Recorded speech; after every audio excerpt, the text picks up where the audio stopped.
যত আছে তোমার রিয়েলমি পোকো বা তোমার অপো মোবাইলের ক্ষেত্রে কি আছে, অপো মোবাইলের ক্ষেত্রে তোমার আছে তোমার এই লাইনটা হয়তো ভি ব্যাড লাইন, এটা হচ্ছে ভি ব্যাড লাইন,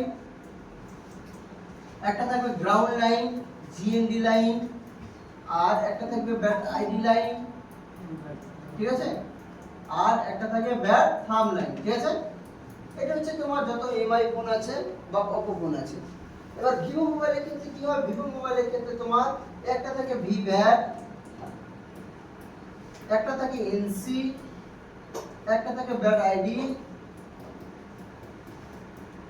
একটা থাকে তোমার গ্রাউন্ড, এই যে লাইনটা গ্রাউন্ড থাকে, ঠিক আছে, একটা থাকে তোমার গ্রাউন্ড জিএনডি।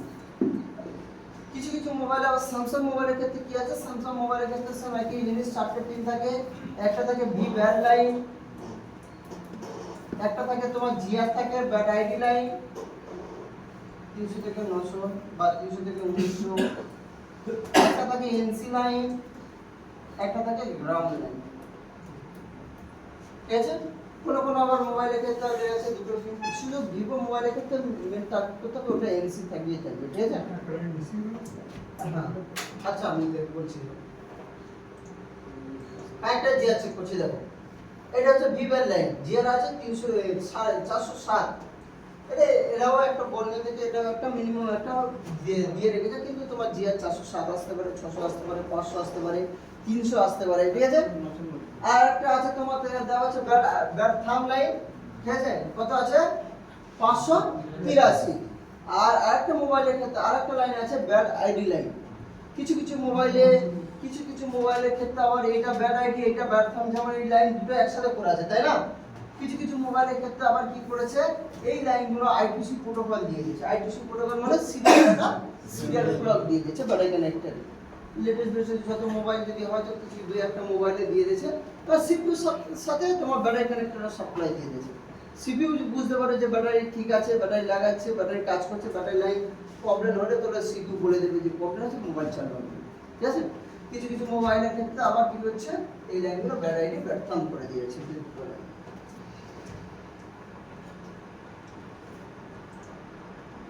দেখো এটা হচ্ছে স্যামসাং মোবাইলের ক্ষেত্রে আছে, স্যামসাং মোবাইলের ক্ষেত্রে কি করেছে, একটা হচ্ছে তোমাদের আছে ব্যাটারি কানেক্টর জিআর হচ্ছে ভি ব্যাড লাইন, তাই না, গ্রাউন্ড ভি ব্যাড লাইনে জিআর পাবো 300 থেকে 900 মধ্যে 526 দিয়েছে, একটা হচ্ছে ব্যাড আইডি লাইন, একটা হচ্ছে তোমার এনসি লাইন দিয়েছে, তাই না। এটা স্যামসাং মোবাইলের ক্ষেত্রে। ভিভো মোবাইলের ক্ষেত্রে কি দিয়েছে, ভিভো মোবাইলের ক্ষেত্রে দেখো এই হচ্ছে ব্যাটারি কানেক্টর। ভিভো মোবাইলের ক্ষেত্রে সারা জীবন একই জিনিস, একটা এনসি থাকবে, একটা ব্যাড আইডি থাকবে, একটা গ্রাউন্ড থাকবে, ঠিক আছে। এই ধারটা দিয়েছি এনসি লাইন, ওএল দেয়া আছে, এটা হচ্ছে গ্রাউন্ড লাইন, এটা হচ্ছে তোমার ভি ব্যাড লাইন, এটা হচ্ছে তোমার আইডি লাইন, ঠিক আছে। প্রত্যেকটা মোবাইলের ডেট সেকশন আছে, ব্যাটারি কানেক্টরে জিআর চেক করবে, ব্যাটারি কানেক্টরে জিআর চেক করার পরে আমরা মানে প্রাইমারি সেকশন ভি বাস লাইনে না চেক করলে হবে, ভি বাস লাইনে চেক করবে। ভি বাস লাইন যদি শর্ট থাকে সে ডেড হয় না, ব্যাটারি যতক্ষণ চার্জ থাকবে ততক্ষণ মোবাইলটা চালু করে রাখবে, ঠিক আছে। আর যখন চার্জ পড়ে যাবে তো মোবাইল বন্ধ, আর মোবাইলে চার্জ হবে না। যদি এইসব মেশিনে যদি আমরা চেক করি ভি ব্যাড লাইনে যদি শর্ট থাকে না, যখন আমরা 5 ভোল্ট দেবো দিয়ে একবার চার্জে লাগাবো, চার্জে লাগানোর পরে এখানে তোমার অটো রিডিং শর্ট হয়ে যাচ্ছে, ঠিক আছে। যদি 6 ভোল্টের চার্জার চেক করি, যদি চার্জে লাগাই 6 ভোল্টের লাইট চার্জার টোটাল বন্ধ হয়ে যাবে। যদি ব্যাটারি চার্জারের লাইট সিস্টেম থাকে, এখন তো মোবাইলের চার্জে এখনকার চার্জারে তো লাইট থাকে না, তাহলে লাইট শর্ট হয়ে থাকে কিন্তু তোমার চার্জারটা বোঝা যাবে না, কিন্তু এইসব লাইটটা বন্ধ হয়ে যাবে, ঠিক আছে।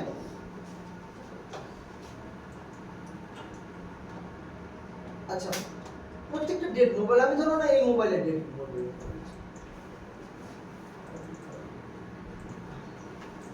ডেট মোবাইলে কি করবো, সর্বপ্রথম আমাদের কি করবো, ব্যাটারি কানেক্টরে জিআর চেক করে নেবো। এই দুটো লাইনে জিআর বাদ দিচ্ছি, ধরো না ভিভ্যান মেন লাইনের জিআর চেক করছি, জিআর চেক করে নেবো। জিআর চেক করার পরে কি করবো, এবার তুমি পাওয়ার আইসি ঘুরাই ডাইরেক্ট চলে যাও, ঠিক আছে। পাওয়ার আইসি ঘুরাই এই ভিপিএস ক্যাপাসিটরের মধ্যে একটা বা দুটো তিনটে যে কটা হবে, একটা ভিপিএস ক্যাপাসিটর যদি ওকে জিআর পাইতে সব ভিপিএস লাইন ওকে, একটা ভিপিএস লাইনে যদি 3.7 থেকে 4.2 ভোল্ট হয়ে যায় তো মনে করবে যে চার্জিং আইসি টোটাল ভিপিএস লাইনে 3.7 থেকে 4.2 ভোল্ট আউট করে দিয়েছে। 3.7 থেকে 4.2 ভোল্ট আউট হয়েছে মানে পাওয়ার আইসির ভিতর ভোল্টেজ ইনপুট হয়েছে। পাওয়ার আইসি যখন ভোল্টেজ ইনপুট হবে, পাওয়ার আইসি ভোল্টেজ এবার আউট করবে, কাকে আউট করবে, সিপিইউ এমএমসি। যেমন একটা মোবাইল চালু হওয়ার জন্য যতগুলো জায়গায় যতগুলো সিপিইউ আর এমএমসি লাগে, ঠিক আছে, শুধু মোবাইলটা চালু হওয়ার জন্য। বাদ বাকি সেকশনে ভোল্টেজটা যেমন লাইট সেকশন, নেটওয়ার্ক সেকশন, এইসব সেকশনে যদি ভোল্ট না আসে তাহলে মোবাইলটা কি হবে, লাইট না আসে লাইটের প্রবলেম হবে, গ্রাফিক্স না আসলে গ্রাফিক্সের প্রবলেম হবে, নেটওয়ার্কটা যদি না যায় মোবাইলে নেটওয়ার্ক আসবে না, কিন্তু মোবাইলটা আমাদের চালু থাকবে। তাহলে ডেট মোবাইল চালু করার জন্য সিপিইউ আর এমএমসি, ঠিক আছে, সিপিইউ আর এমএমসি যত ভোল্ট আউট করবে সব ভোল্ট চার্জে লাগিয়ে আমরা ভোল্ট পাবো। মোবাইলটা চার্জে লাগিয়ে সিপিইউ, এমএমসি আর র্যাম, কোনো মোবাইলে র্যাম রম একসাথে থাকে, কোনো মোবাইলে র্যাম রম আলাদা থাকে, ঠিক আছে। তাহলে এই যে সিপিইউ আর এমএমসি যত সাপ্লাই আছে সব সাপ্লাইয়ে আমরা ভোল্ট পাবো। এর মধ্যে যদি একটা ভোল্ট আউট হয়ে যায় তো মোবাইল টোটাল ডেড অবস্থায় থাকবে, ঠিক আছে।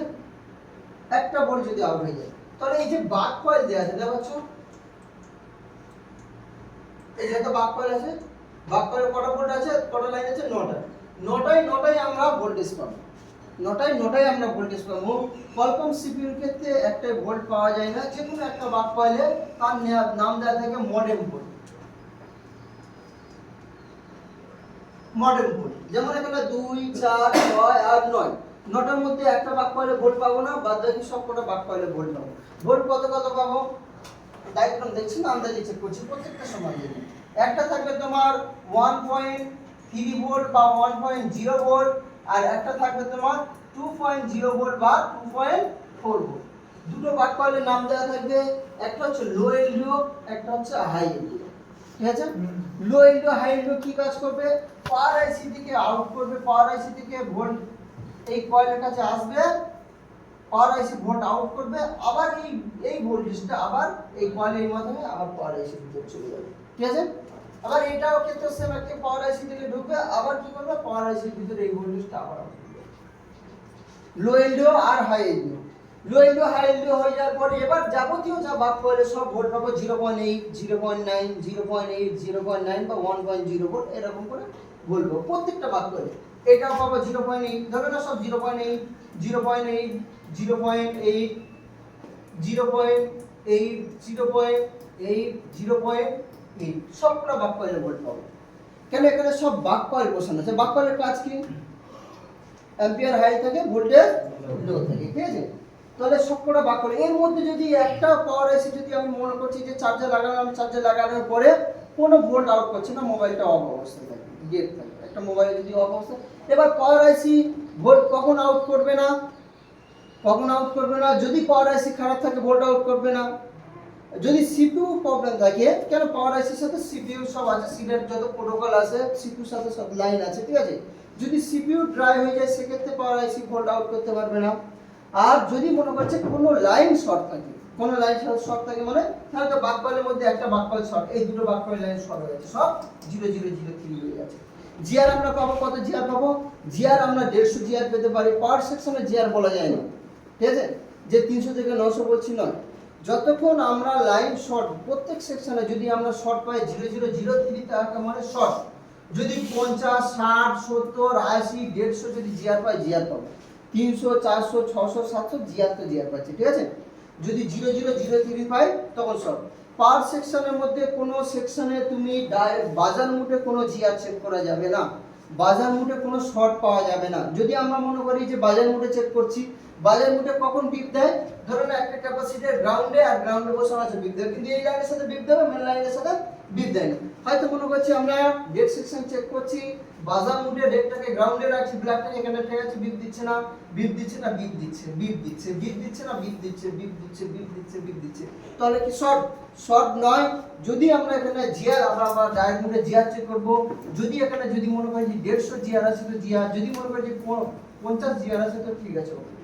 যখন আমরা শর্ট পাবো তখন আমাদের জিআর থাকবে কত, 0.003, ঠিক আছে, বা 0.4 বা 0.5 বা 0.6, এটা হচ্ছে শর্টের জিআর।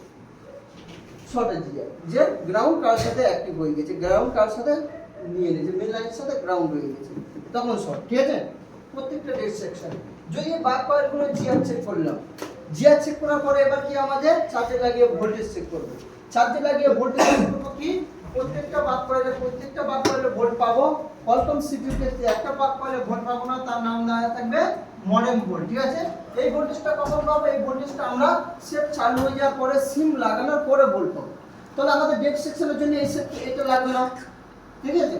তাহলে ডেড সেকশনে এইগুলো বাদ দিয়ে বাদ বাকি দুটো বাক কয়েলে পাবো, একটা পাবো হাই এলডিও, একটা পাবো লো এলডিও। হাই এলডিওর ভোল্ট কত থাকবে 0.2 থেকে 2.4 ভোল্ট, আর লো এলডিওর ভোল্ট কত থাকবে 1.2 ভোল্ট, 1.0 ভোল্ট, 1.3 ভোল্ট বা 1.4 ভোল্ট, যে কোনো একটা। বাদ বাকি হাই এলডিও লো এলডিও হয়ে যাওয়ার পরে সবকটা বাক কয়েলে আমরা ভোল্ট পাবো 0.8 বা 0.9, ঠিক আছে? এরকম ভাবে তুমি নরমালি চেক করতে পারো, বোর্ড না দেখে, কোনো ডায়াগ্রাম না দেখে। এরপর স্টেপ হচ্ছে, এটা হচ্ছে তোমার যত সেকশন আছে এটা বাক কয়েল, 9টা ভোল্ট আউট করছে বাক কয়েল, যে বাক কয়েলের মাধ্যমে।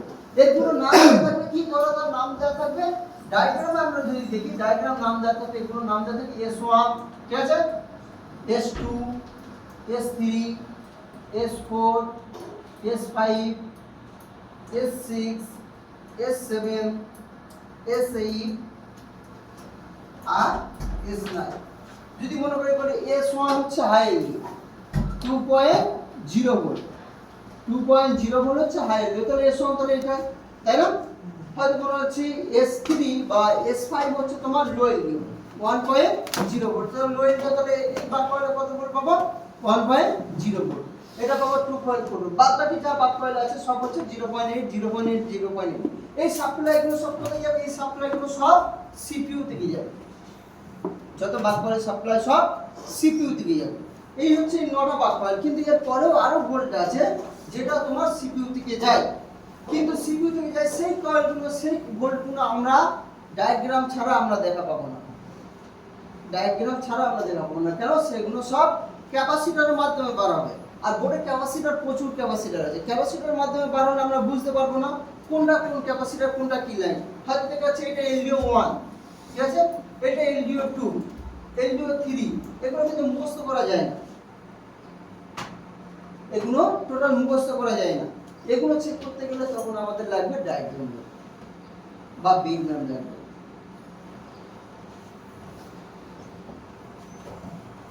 কি বললাম বুঝতে পারলেন? জেড মোবাইল যদি আসে